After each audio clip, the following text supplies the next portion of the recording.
उम्मीद करते हैं कि कल आपने लॉन्ग वीकेंड को एंजॉय किया है। मुख्तलिफ तकरीबात थी।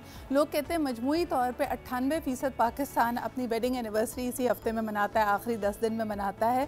सो मैनी कंग्रेचुलेशंस टू पीपल जिनके लिए ये दिन बड़े अहम थे, बड़े यादगार थे।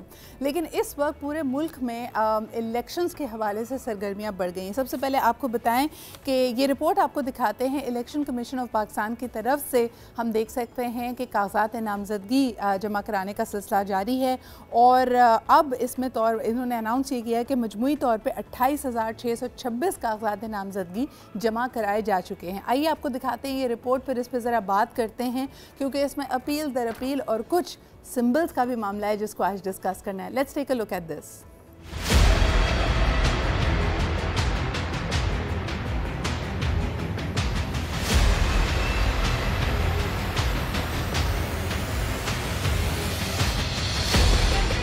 इलेक्शन कमीशन ने बताया कि कौमी असम्बली की जनरल नशिस्तों के लिए 7,913 कागजात नामजदगी जमा कराए गए हैं, जबकि सूबाई असम्बलियों की जनरल नशिस्तों के लिए 18,546 कागजात नामजदगी जमा कराए गए। इलेक्शन कमीशन के मुताबिक सूबा पंजाब से कौमी और सूबाई असम्बलियों के लिए 13,823, सिंध से 6,498, खैबर पख्तूनख्वा से 5,278 और बलूचिस्तान से 2,669 कागजात नामजदगी जमा कराए गए हैं। कौमी असम्बली की जनरल नशिस्तों के लिए 7,242 मर्दों और 471 खवातीन ने कागजात नामजदगी जमा कराए। इलेक्शन कमीशन के मुताबिक इस्लामाबाद से कौमी असम्बली के लिए 182 मर्दों और 26 खवातीन ने कागजात नामजदगी जमा कराए। खैबर पख्तूनख्वा से कौमी असम्बली के लिए 1,283 मर्दों और 39 खवातीन के कागजात नामजदगी जमा कराए गए। पंजाब से कौमी असम्बली के लिए 3,594 मर्दों और 273 खवातीन ने, सिंध से कौमी असम्बली के लिए 1,571 मर्दों और 110 खवातीन ने कागजात नामजदगी जमा कराए। बलूचिस्तान से कौमी असम्बली के लिए 612 मर्दों और 19 खवातीन ने कागजात जमा कराए। इलेक्शन कमीशन की जानिब से जारी करदा तफसीलात में बताया गया है कि सूबाई असम्बलियों के लिए 17,744 मर्दों और 802 खवातीन ने कागजात जमा कराए। इलेक्शन कमीशन के मुताबिक खैबर पख्तूनख्वा असम्बली के लिए 3,349 मर्द, 115 खवातीन, पंजाब असम्बली के लिए 8,592 मर्द, 437 खवातीन, सिंध असम्बली के लिए 4,060 मर्द, 205 खवातीन, जबकि बलूचिस्तान असम्बली के लिए 1,743 मर्द और 45 खवातीन ने कागजात जमा कराए हैं। जी जनाब अली, ये लेटेस्ट है elections, upcoming elections of Pakistan के हवाले से। लेकिन ज़रा कुछ अहम ख़बरों पर नज़र डालते हैं। सबसे पहले आपको बताते हैं कि बख्तावर कैडेट कॉलेज में कैडेट कॉलेज फॉर वुमेन में ख़िताब करने के लिए पहुँचे चीफ गेस्ट के तौर पे बिलावल भुट्टो ज़रदारी। उन्होंने कुछ अहम बातें की जिसमें उन्होंने कहा कि सिंध की हुकूमत कमर बस्ता है जब बात की जाती है क्लाइमेटिक चेंज और इकनॉमिक क्राइसिस को निपटने के लिए, और वो उनकी परफॉर्मेंस से काफ़ी मुतमईन है। इसके अलावा एक दफ़ा फिर उन्होंने इस बात पे एम्फसाइज़ किया कि पाकिस्तान का जो मुस्तकबिल है वो नौजवानों की तरफ से है, और तनकीद का निशाना बनाया ब्यूरोक्रेसी और बाबूज़ को। अच्छा, ये बड़ी इंटरेस्टिंग चीज़ है कि पाकिस्तान पीपल्स पार्टी का ये नैरेटिव बहुत पुराना है। अक्सर अगर हम ट्रेस बैक करते हैं जो लैटरल इंटरवेंशंस पाकिस्तान की ब्यूरोक्रेसी में हुई वो जुल्फ़िकार अली भुट्टो साहब के ज़माने में हुई, कोटे सेट किए गए। इसके अलावा हम ये देखते हैं कि पहले जो अकाउंटेबिलिटी हुआ करती थी ब्यूरोक्रेसी की, उसको बतदरीज कम किया गया। और फिर यकीनन बेनज़ीर भुट्टो साहिबा का भी दौर के हवाले से कहा जाता है कि उसमें भर्तियाँ और पसंदीदा शख्सियात को ख़ास मनसब पे फायज़ करना इसका एक दौरा रहा। So it's very interesting how he उनका कहना है कि पाकिस्तान की तरक्की के लिए अगर कुछ राह में रुकावटें हैं तो उसमें बाबूस का यानी ब्यूरोक्रेसी का बड़ा किरदार है। आगे बढ़ते हैं, आपको ये भी बताते चलें कि पीटीआई एक दफ़ा फिर सरगर्म हो गई है बल्ले का निशान वापस लाने के लिए। बल्ले को लेकर ना पाकिस्तान में एक बड़ी इंटरेस्टिंग बात है। अगर आप देखें, स्ट्रीट क्रिकेट पाकिस्तान में बहुत इन है। जितने बड़े मायनाज क्रिकेटर्स पाकिस्तान के निकले हैं उन्होंने इसी तरह गली मोहल्लों में क्रिकेट खेली है, और वहाँ पर भी यही सूरत हाल होती थी। जिसका बल्ला होता था उसी की बैटिंग होती थी। जब तक उसका दिल चाहता था वो बैटिंग करता था और उसके बाद बल्ला लेके चलता बनता था, दूसरों की बारी नहीं आती थी। अब इंटरेस्टिंग बात यह है कि यही बल्ले की जो तगो दो है वो पाकिस्तान की सियासत में भी पहुँच चुकी चुकी है और आने वाले इलेक्शंस में it will be very interesting. आइए ज़रा इसी से आगाज़ करते हैं। Senior journalist analyst Nasir Baig Chughtai sahab हमारे साथ मौजूद हैं। आइए उनसे जानते हैं कि ये बल्ले की खींचातानी क्या रंग दिखाएगी। अस्सलाम वालेकुम NBC। Good morning. Good morning NBC। आपने तो यकीनन बचपन में क्रिकेट खेली होगी, ये बल्ले की सियासत, अब सियासत में बल्ला, क्या कहेंगे इस पे आप? अरे बल्ले का एक और इस्तेमाल होता था, दो इस्तेमाल और होते थे। एक होता था कि वो जो बैटिंग लाइनअप है जी, उसको बनाना, वो 1 2 3 4 11 तक हम लिखते थे, फिर बल्ला उस पर रख देते थे और फिर लोग अपना अपना निशान मतलब जिसका निकलता था वो 1 डाउन जाता था, ओपन करता था। ये भी इस्तेमाल था। दूसरा इस्तेमाल था कि अगर आप हार रहे हैं तो उस बल्ले को इस्तेमाल करें लड़ाई के लिए वो भी इस्तेमाल था। अच्छा, गेंद का इस्तेमाल भी था। बॉलर को जब देखा पिट रहा है तो गेंद लेके भाग जाया करता था, और गेंद हमारे पास एक ही हुआ करती थी जी, इत्तेफाक से। तो बड़ा मजे का दौर था। तो सियासी दौर भी कुछ ऐसी लग रहा है मुझको, कुछ अलामती दौर लग रहा है इस तरह का कि बल्ला। मैं समझता ये हूँ कि मैं नहीं समझता कि पीटीआई ने कोई गलती की होगी। पीटीआई को ये इल्म था कि उनके साथ ये होने वाला है। पीटीआई को ये पता था कि उनके बल्ले का निशान भी वापस ले सकते हैं, तो उन्होंने बैकअप क्यों तैयार नहीं किया? सही। देखिए, इस मुल्क के अंदर बहुत से मसाइल पैदा हुए। नैब पर पाबंदी लगाई गई, जमात इस्लामी पे पाबंदी लगाई गई, पीपल्स पार्टी पाबंदी लगी, नवाज शरीफ को और बेनज़ीर भुट्टो को इंतखाबात में हिस्सा लेने से रोक दिया गया। इंतखाबी निशान तब्दील हो गए, तलवार छीन ली गई तो उन्होंने तीर पकड़ लिया, ऑल्टरनेट उन्होंने कर लिया। इनका ऑल्टरनेट क्या था? ये जो वकील घूम रहे हैं काले सूट पहनकर, इनके पास सियासी बसीरत नहीं थी क्या? सही। क्या ये बैकअप तैयार नहीं कर सकते थे? सर, लेकिन मुझे बताएं कि पाकिस्तान में जब भी हम बात करते हैं गुज़रे ज़माने की, आगही बिल्कुल मुख्तलिफ थी। आज भी पाकिस्तान के लिटरेसी रिलेटेड मसाइल अपनी जगह हैं, लेकिन इंतखाबी निशान की 2024 के इंतखाबात में क्या अहमियत होगी? जितनी दफ़ा आपने जिक्र किया, जैसे हमने कहा MMA ने अपना इंतखाबी निशान किताब रखा, लोगों ने कहा सिम्बॉलिकली इन्होंने कहा कि तमाम क़वानीन और पाकिस्तान का जो रियासत है वो यकीनन दीन पे और शरीयत पे मबनी होनी चाहिए, तो किताब वो सिम्बॉलिक ऑफ कुरान हकीम। इसी तरह पहले हमने ताले का इस्तेमाल भी देखा कि जी जो ये तरीक़ेकार है उस पर ताला लगाया जाएगा। MQM ने पतंग, I still till date don't understand उनका इंतखाबी निशान पतंग क्यों था। जुल्फ़िकार अली भुट्टो के ज़माने में उनकी नाम से मुशाबहत रखता हुआ पहला इंतखाबी निशान उनका तलवार था, जो कि हज़रत अली की तलवार जुल्फ़िकार की निशानदेही करता था। लेकिन फिर इसके अलावा नवाज शरीफ साहब से भी साइकिल का निशान छीन लिया गया, लेकिन PMLN के फैक्शंस की वजह से हुआ और उन्होंने फिर शेर का इंतखाब किया। आज ये इंतखाबी निशानात क्या अहमियत के हामिल हैं और कितने रेलेवेंट हैं 2024 में? एक तो आपने कहा छीन लिया गया जी, एक मैं कहूँगा दे दिया गया। अच्छा, PNA की तहरीक हुई थी, शायद आपको पता होगा जी। बहुत सी पार्टियां थी जी, 12-13 पार्टियां थी, और वो उनका अपना इंतखाबी निशान था। सही। उन्होंने इलेक्शन कमीशन से कहा कि हमें इंतखाब लड़ना है तो हमारा इंतखाबी निशान हल होगा। तो उन्होंने कहा भाई आप तो अलग पार्टी हैं, कैसे कर सकते हैं? दे रिजेक्टेड इट जी। इलेक्शन कमीशन ने कहा नहीं हो सकता ये सही कि आप एक इंतखाबी निशान मिले। जुल्फ़िकार अली भुट्टो ने एक ऑर्डिनेंस निकाला और अलाउ किया उनको कि आप इंतखाबी निशान हल दे दें इनको, तो उनको हल मिल गया। तो ये भी होता है, लेकिन बहुत इम्पोर्टेंट है इंतखाबी निशान, बहुत इम्पोर्टेंट है उन लोगों के लिए जो लिटरेट नहीं है, जिनमें ख्वानगी का शराब बहुत कम है, वो इंतखाबी निशान देख कर ही ठप्पा लगाते हैं। आप देखें ना, तीर है, शेर है, बल्ला है, लालटेन का खतरा हो गया मुझे तो। ANP का इंतखाबी निशान है जी, उनका खतरा भी हो गया, शायद वो फैसला भी आने वाला है। सर, कुछ और इंतखाबी निशान के इंडिपेंडेंट्स थे जो बड़े अहम थे पिछले इलेक्शन में, अगर आपको याद हो, जिसमें जीप का शुमार भी किया जाता है, क्रेन भी होती थी। इस दफ़ा क्रेन और जीप और इस तरह के लोगों को और इंतखाबी निशानात को आप कहाँ देख रहे हैं? नहीं, क्रेन तो है, क्रेन के जो अपने हल्के हैं जी, वहाँ वो मौजूद रहेगी। जीप इस बार लोगों ने शायद नहीं लिया, देखते किसने लिया है सही, लेकिन कुछ लोगों ने नहीं लिया इस बार। सर, और वो जो सिंध की मशहूर ब्लाइंड डॉल्फिन है, उसके बारे में क्या कहेंगे? वो भी चली गई। वो तो बेचारी ब्लाइंड है ना, पता है, आपने खुद कह दिया ब्लाइंड है वो। तो ब्लाइंड है।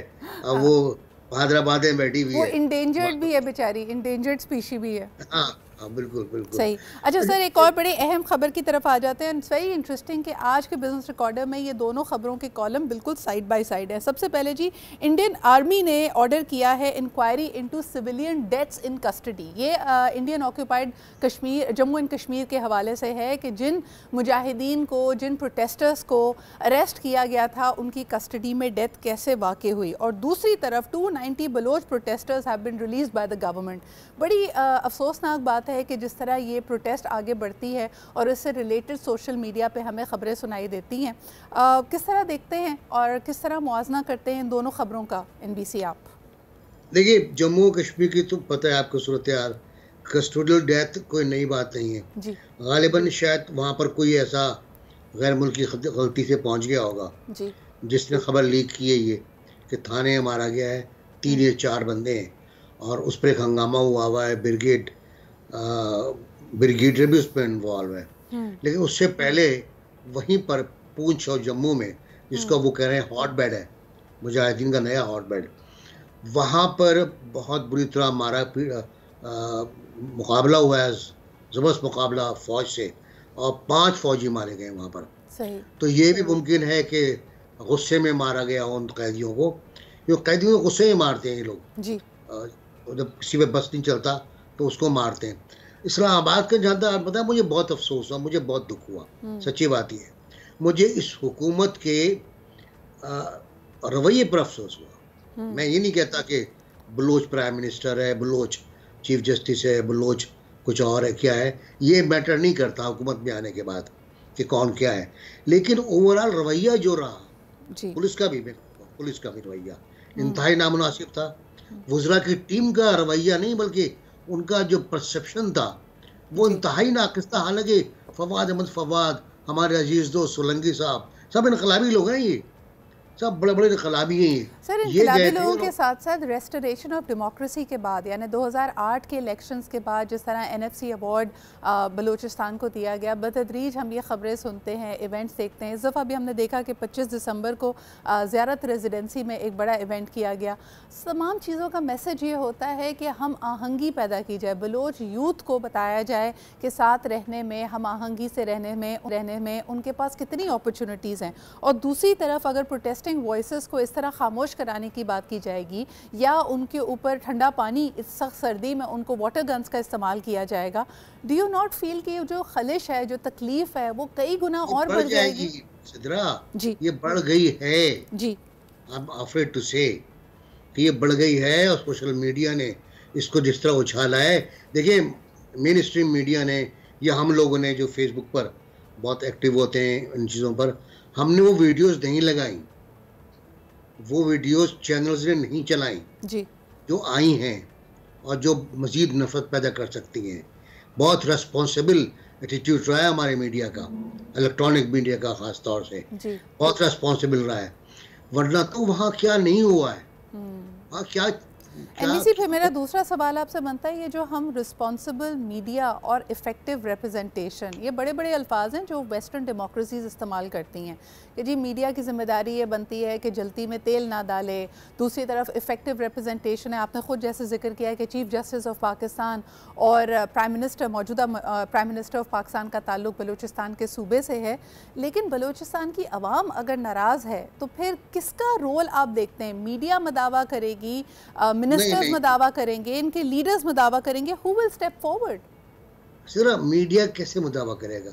मीडिया में तो ज़्यादा ये कर सकता है ना कि वो उनके सर आवाज़ उठा सकता है, प्रेशर ग्रुप बन सकता है, जो फ़लस्तीन के हवाले से आवाज़ यहाँ उठती है, उनके इश्यूज को सामने लेकर आए, उनसे बात करे, उनके मसाइल को उजागर करे, यही कर सकता है ना मीडिया। मीडिया काम की तवज्जो मबजूल कर सकता है, कराता है, वो कराता है कि आप समझते हैं कि मीडिया अपना रोल इफेक्टिवली और रिस्पॉन्सिबली अदा कर रहा है इस हवाले से, उनके मसाइल को उठाने पे, उनकी साइड ऑफ द स्टोरी सुनाने में? हाँ सिद्रा, मेरा ख्याल ये, जहाँ तक गुंजाइश बनती है, जहाँ तक रसाई है, जी मैं बड़ा सोच के बोल रहा हूँ, ये जहाँ तक रसाई है वहाँ तक अदा कर रहा है। एक वक्त वो था कि जब पाकिस्तानी झंडा मुमकिन नहीं था लहराना कोयटा शहर में, सही, वो भी हमने रिपोर्ट किया था, वही बताया था। उसके बाद अल्हम्दुलिल्लाह वो मसाइल हल हो। लेकिन अभी तक बलूचिस्तान पैकेज हो, NFC अवार्ड हो, इमदाद हो, तरक्याती बजट हो, या यार गवादर में पीने का पानी नहीं था। अब सोचें ना, अब सोचें अमरान से कराची तक रोड नहीं है, अभी तक कोई कम्युनिकेशन नहीं है, कोई आना जाना नहीं है। सही। तो अवाम को खाने को रोटी नहीं मिल रही, वहाँ रहने के लिए घरों पे, मतलब बलूचिस्तान क्या है? बलूचिस्तान खुशदार है, मकरान है, खारान है, इस तरह के इलाके ही बलूचिस्तान है। यहाँ पे मसला है, यहाँ मसला है। यहाँ पर एक तो जो कबल तारीख के रवैये हैं लोग अवाम के, वो हैं। दूसरे जो हमारे बकौल बिलावल के बाबूज हैं, वो उन इलाकों में नहीं जाते, वो चेक नहीं करते कि हालात क्या हैं। वो वहाँ का जो MNA है वो 1000 वोट लेकर जीत जाता है हमारे दीन के। सही। तो उनकी जो अपनी असल नुमाइंदगी है वो पार्लियामेंट में नहीं है। पार्लियामेंट में वो है जो 1000 वोट लेकर आया, 1200 वोट लेकर आया, 2000 वोट लेकर आया, वो है। तो ये वो चीज़ें हैं जिनको एड्रेस करना पड़ेगा हर सूरत में। और देखिए, जब तक रोटी, रोज़गार, तालीम और सेहत, ये मसाइल हल नहीं होंगे बलूचिस्तान के, बलूचिस्तान में सूरत हाल रहेगी। फिर बिल्कुल सब एडमिट करते हैं कि लापता अफराद का एक बड़ा मसला है, लापता अफराद का मतलब हल होना चाहिए। इस कमीशन ने जो शायद मिसेज जस्टिस जावेद इकबाल की क़यादत में बरसों से काम कर रहा है जी, कोई ख़ास काम नहीं किया। मेरे ख्याल उससे अच्छा काम सिंध हाई कोर्ट ने। मेरे ख्याल में उम्मीदें भी बहुत वाबस्ता हैं प्राइम मिनिस्टर अनवारुल हक काकर साहब से, क्योंकि इन मौज़ूआत पे वो हमेशा बहुत वोकल रहे हैं। So now when we see him in the prime minister's office, Baloch अवाम का, पाकिस्तानी अवाम का, उनका ज़्यादा उनसे एक्सपेक्ट कर रही है कि इन मसाइल को फौरी तौर पे हल किया जाए और कुछ पेशरफ्त इसमें नज़र आए। और जैसे आपने कहा कि इसी हवाले से ये बहुत ज़्यादा तकलीफ़ दे बात लगती है कि जिस तरह प्रोटेस्टर्स को डील किया गया। वैसे हम 2021 बल्कि 2020 से ही देख रहे हैं, जैसे ही कोविड की सूरत हाल में कमी आई थी, उसके बाद डी चौक पे और इस्लामाबाद में जो प्रोटेस्ट करने के कवानीन हैं, रूल्स हैं, वो काफ़ी मुख्तलिफ हैं। तमाम जमातों के लिए, लोगों के लिए, ग्रुप्स के लिए अलग अलग हैं। NBC last comment on this before we wind up this segment. देखिए, यही तो मसले ना कि जब आप अशराफिया को हक दे देते हो किसी चीज़ का जी, तो वो उनका वाह हो जाती है। और जब आप मजलूमों को और मुजाहिरीन को, आम मुजाहिरीन को पर पानी फेंकते हो, उन पर टीयर गैसिंग करते हो, उन पर लाठीचार्ज, देखिए किस पर नहीं हुआ लाठीचार्ज? प्रोफेसरों पे हुआ, डॉक्टरों पे हुआ, स्टूडेंट्स पे हुआ, होता रहता है। नाबीना टीचर्स तक पे हुआ, नाबीना टीचर्स को मारा है, पीटा है, लाहौर में भी, इस्लामाबाद में भी। तो हद हो जाती है ना। तो ये जो हमारे यहाँ डबल स्टैंडर्ड है फंडामेंटल राइट्स का, ये नहीं चलने वाला जी। ये बहुत बहुत शुक्रिया NBC मौजूद होने के लिए। और अनफॉर्चुनेटली इसकी रविश हम तमाम ही सूबाई शहरों में भी देखते हैं। सिंध में भी हो चुका है, यानी कराची में भी हमने इस तरह की सूरत हाल देखी। लाहौर में हम आए दिन यंग डॉक्टर्स एसोसिएशन के प्रोटेस्ट पे देखते हैं इसी किस्म की कार्रवाई की जाती है। आम आदमी प्रोटेस्ट करे तो कैसे करे? कैसे सोशल मीडिया पे ट्वीट करके वो अपने आप को बरी ज़िम्मा कर ले, या उसके पास और मुख्तलिफ तरीके भी मौजूद हैं? That's a $1 million question.